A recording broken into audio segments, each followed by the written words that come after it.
So there are some words in this gospel passage I'm not going to really deal with, but they bother me, so I'm going to say something now. Lost sheep. I was talking with a person who needed to have a funeral, and it probably wasn't suitable for here, but she was deeply upset. And I offered her some alternatives. You could do this or you could do that. And she said, "Oh, thank you. I was feeling like a lost sheep." Ah. A lost sheep is simply somebody who is at loose ends and does not know how to take care of themselves. It's not someone who's going to hell eternally. I just want to say that. Lost means lost. I've been off track before. Have you? You just need to get back on track, and I welcome all the help I need. Everything that will get me back where I want to be. So that's lost. That'll do, I think, for now. Oh, Gentiles in the Samaritan town. I don't know why Jesus doesn't say, go everywhere right now, except that maybe sometimes we need focus, and we should start closer to home. Because he very definitely gets beyond the borders of Israel and into Palestine, probably. But that's another sermon. So this is Pride Month. I've never actually preached a Pride sermon, and this one will be a little bit around the corner on it. I'm not drilling directly in, but I want to start with, I'm really proud to be here. I'm proud to be a part of a congregation who is definitely rainbow flavored. I'm into rainbow sherbet, and I love all of this. It is my honor and privilege to be here. I was proud to invite my family, uncomfortable as that was, to our crowded table installation service, and I was proud of what all y'all did. I haven't had an opportunity to say, wow, that was awesome, and this is my thank you. If you weren't there, it was fun, and that was just terrific. I am proud to be moving forward into some lovely things. I'm looking forward to getting outside to worship. I can't believe how awesome that must be to take all of the work that you guys we're about to do and getting it done. But thank you for pitching in and making a beautiful thing happen out where we can be seen. Well done. Also, we have some other good things. Pastor Carol's going to teach on Joy Anyway by Kate Bowler. I'm going to lead some conversations on Sabbath by Wayne Mueller. It's an entry into the delight of stopping for a little while, rest.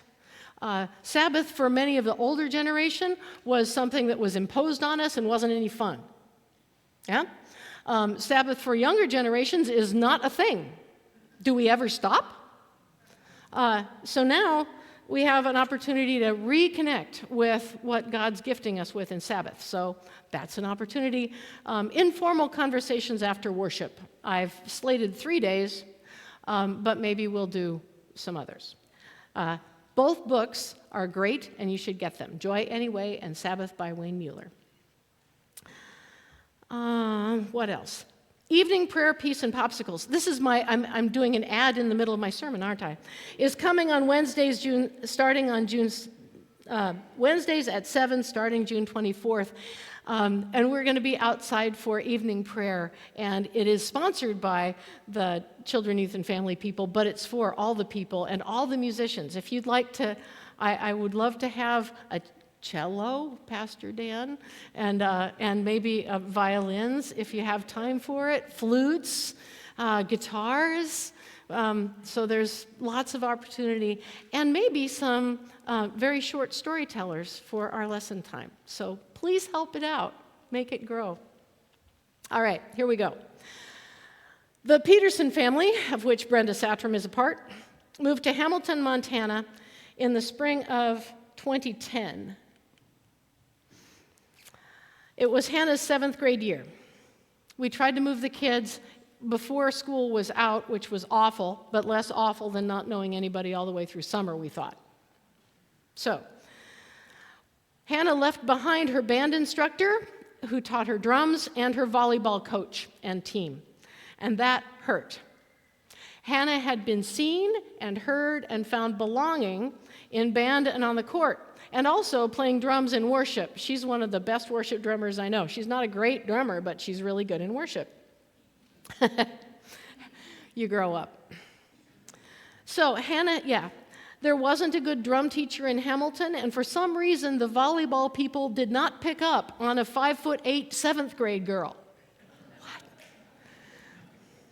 Fortunately, we landed near a really awesome health club that had indoor tennis courts and a strong kids program headed up by Ed and Lori. Ed was a sports psychologist, and he was good. In Hannah, Ed saw and lifted up a hardworking, strong, driven, coordinated girl. And he said, within weeks of her first picking up a racket, if you stick with this, you could win state. Challenge accepted. She went for it. Hannah believed in the coach who believed in her. She believed in the coach who believed in her.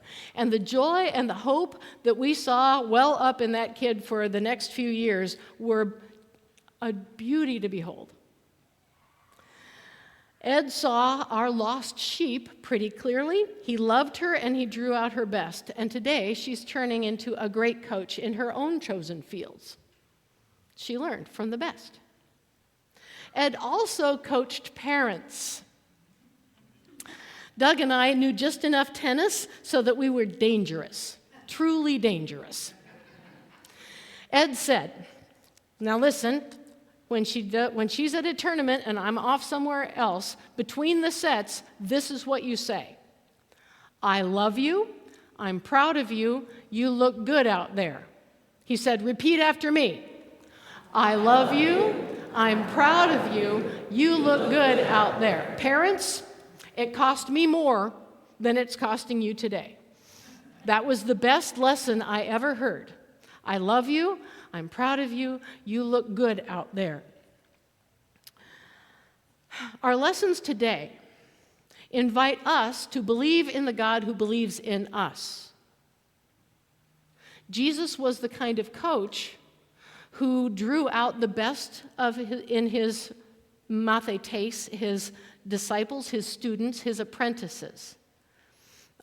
Greek, it's a disciple is a student or an apprentice.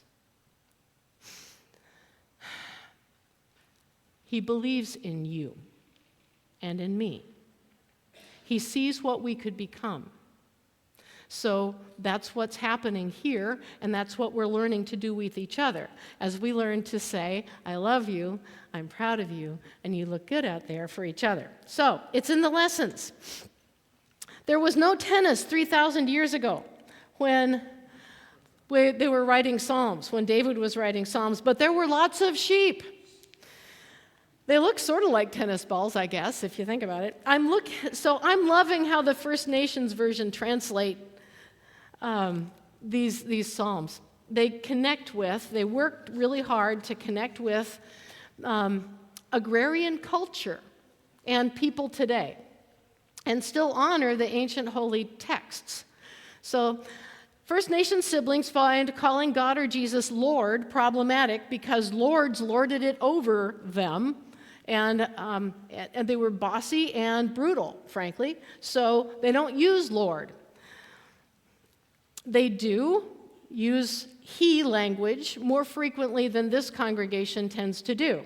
And that's hard for some people because for some people, God, he brings up a past that you want to leave behind and have a difficult time doing.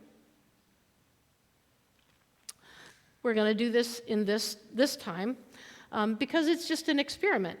The FNV says, First Nations version, calling God grandfather offers Creator the great respect and deep intimacy of a wise and loving elder relative who has lived through peace and war, birth and death, joy and sorrow, action and stillness. The title grandfather reflects Creator's role as the elder of our spiritual family. The elder of our, we have elders in our spiritual family here. Thank you.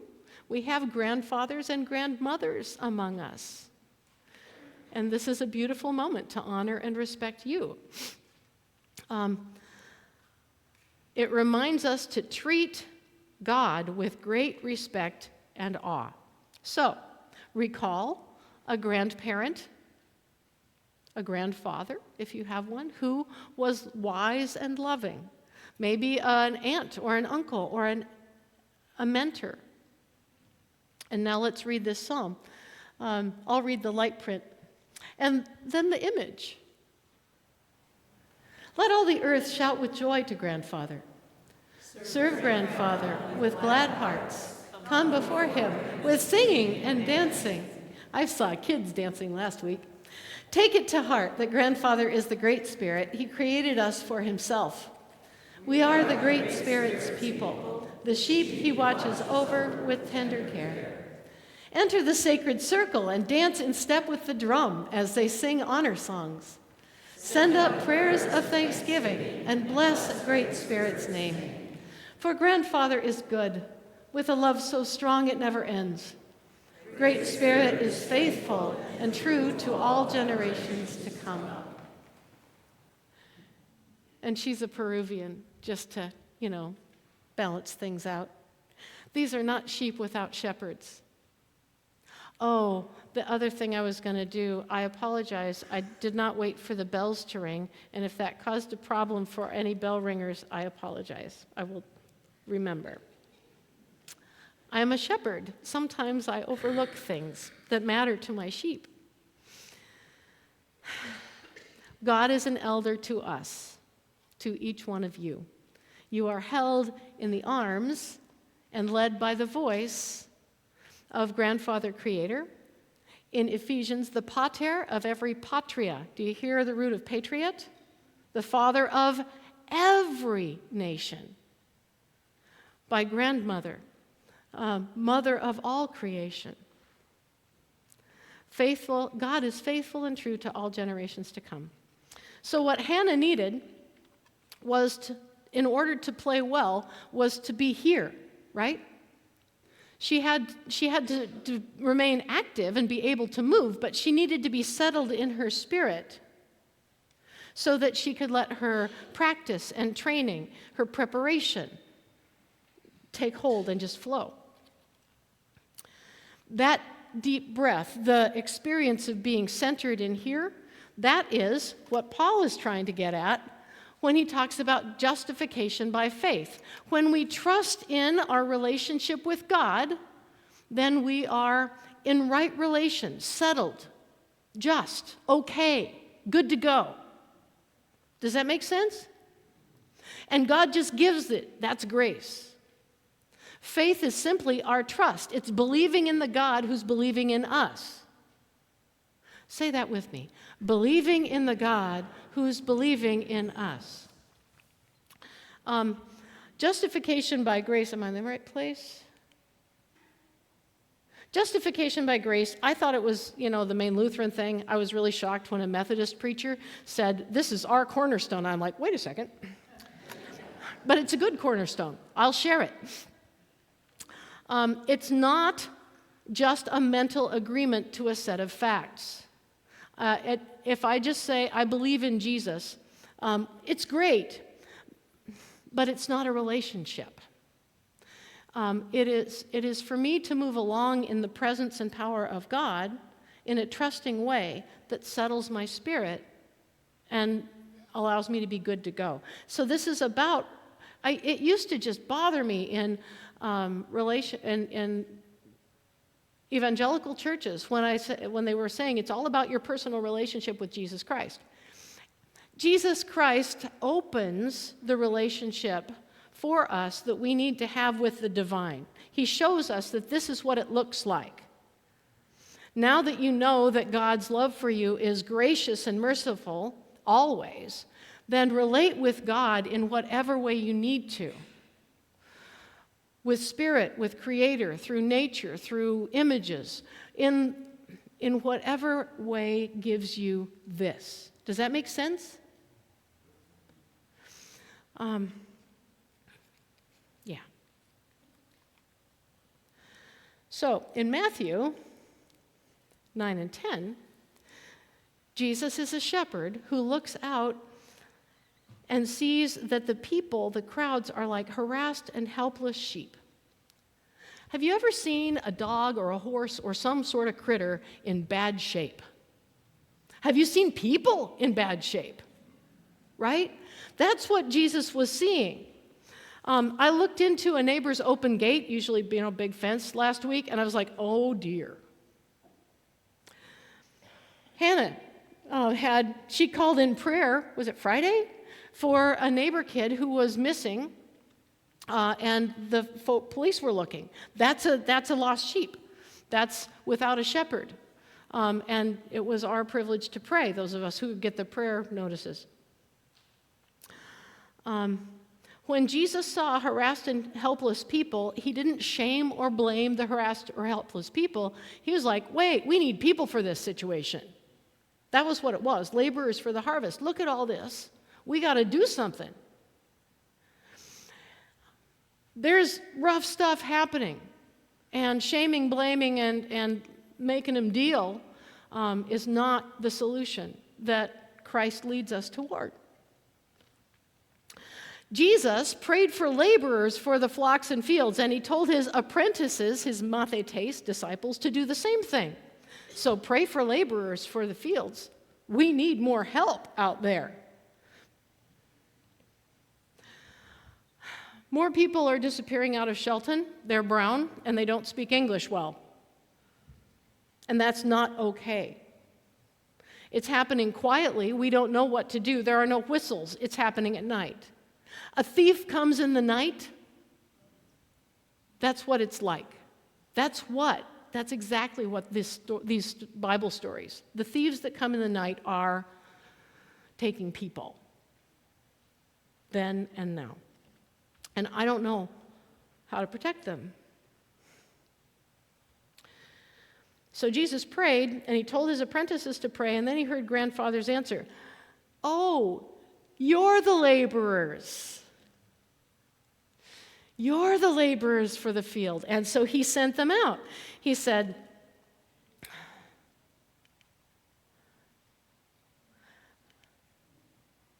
you go. Stay home first for now. Stay near home. And as you go, proclaim the good news. The kingdom of heaven has come near. God's love is here for you. Cure the sick, raise the dead, cleanse the skin diseases, cast out demons. You received without payment. Give without payment. So, Jesus is the coach who recognizes that his disciple sheep are actually shepherds in training. And now they're ready, and it's time to go. So, my friends, I think Carol said on Pentecost, we are God's plan A, and there is no plan B. You are the sheep of God's pasture and hand. You are held here.